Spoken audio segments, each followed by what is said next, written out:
When it comes to metal polishing, there's all different types of issues to address. There's tarnish, rust, there's oxidation, and there's something for every one of these in the Flitz line. And with me today, I have Olie from Flitz. How you doing, Olie? Thanks, Mike. Thanks for inviting me here. Hey, and one of the things we're going to do is we're going to kind of walk through this Harley Davidson over here and take a look at and see if there's anything that Flitz has to address some of the issues that we can see on it. Fair enough.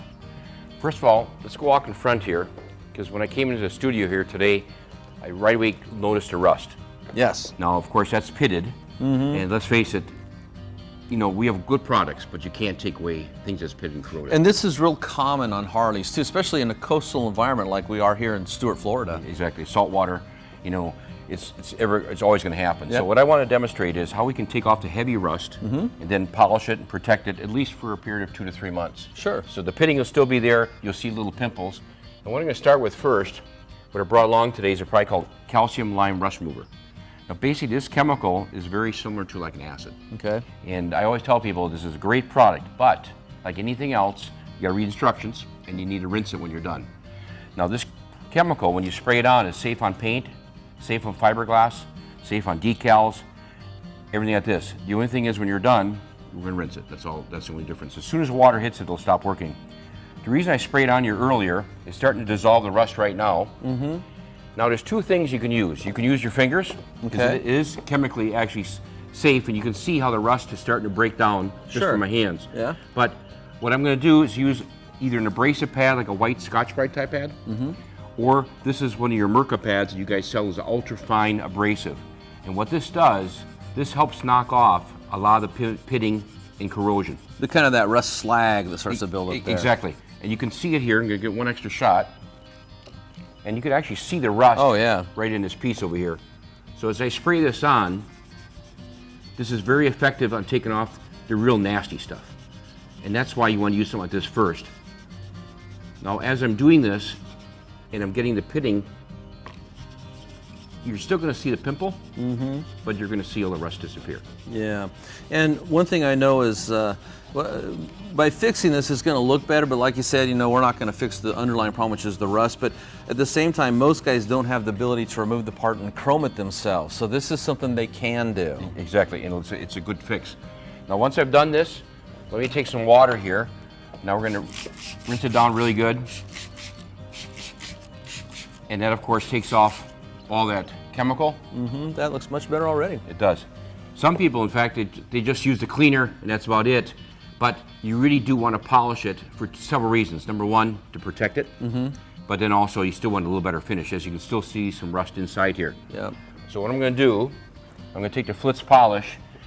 Now people always ask me, you know, how abrasive is this? Does it scratch? Well, I said, well, you know, Flitz is safe enough, number one, you can physically eat it. It actually has a USDA authorization. I don't recommend eating it. It doesn't taste good. Your hair turns gray like mine. But in all seriousness, it's a very safe product. It's very non-toxic, and I mean, if you can eat it, that's safe. Yeah. And so when you put on chrome, you put on aluminum, you put on stainless steel, fiberglass like this, you can use a lot of different finishes. Now I'm going to take either a cloth or a paper toweling. But as you know, you sell the Flitz buff balls for many, many years. Yeah. And Flitz was the originator in the buff ball industry, because we've been copied by several companies that make these out of foam. But this is made of viscose felt. This is actually imported. It's real tough. Right. This is to DuPont, Germany. This product is washable. When you run it like this, if you notice these little spindles, it works just like a sleeve, so you can get into very narrow areas, and wheels and different things like this. And the front here will actually shrink down to 1 inch in size. So what I'm going to do, I'm going to use the buff ball in here. And this is actually doing the work for me. Oops. The best thing, we put the battery on tight. And when I'm doing this,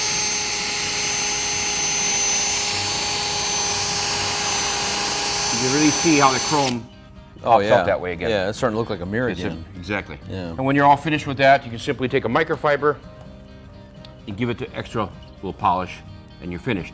Now we guarantee that as a manufacturer between 2 and 3 months from rusting again. So I'm not saying the pitting is gone, but at least you have all the surface rust off. You did everything you can do. Exactly. Without replating. Without replating, exactly. So if a guy wanted to spruce up his bike for a cruise, or say wanted to resell it or trade it in, this would be a great way to address that, and it instantly makes it look a lot better. 100% right. Now this bike, I don't know exactly the age, but there's a few little different issues with it. I noticed here a little bit on the fairing, we had an area over here on fiberglass. And I know people always ask again, how abrasive is Flitz? Yeah. I said, well, really all polishes have to be abrasive, otherwise it wouldn't work. Yeah, exactly. And we fall below a government standard, that's why it's classified non-abrasive, but literally it is abrasive. There's actually a 4,000 grit in this product. And I'm gonna take a very soft cloth here, and I'm just taking on this saddlebag just to show you how you can take all those stains, any kind of little scuff marks. You know, you and I, when we grew up with rubbing compound. But compound, of course, is more abrasive. This is not. Yeah. And what you're doing here, you're removing the oxidation, chalking, pitting, and help bring it out to a beautiful finish very quickly. Now you can do this on fiberglass, you can use it on plastics, you can use it on paint, especially when you have little scuff marks from jewelry, door handles, and things like that. Yeah. When you're all done with that, you have two choices. You can either use a wax of any sort. You know, you guys at AutoGeek sell plenty of waxes. Yeah. And Flitz makes waxes too. But what's happened is the industry's changed. Yes. And I always call it like this, I grew up with wax, but what they call nanotechnology, ceramic coatings is the hottest thing going now. It sure is. And this is a product called sealant. Now, sealant is a diluted form of ceramic coating, but I call layman's version. What we've done versus having the ceramic coatings in glass vials about this high, Yeah. a little glass vial of ceramic coating is like $100. Yeah. When you get it put on at a car dealership, you're looking over $1,000 in cost. Yep, average. Right, so this product here is a diluted version of that, so the average consumer can use it. It's very simple. You simply spray it on, as I'm doing over here. It looks just like water. Once you spray that on, you basically take a microfiber and buff it. Now, in our instructions, we explain to folks, once you use this product, you should let it stay dry, if possible, for 48 hours.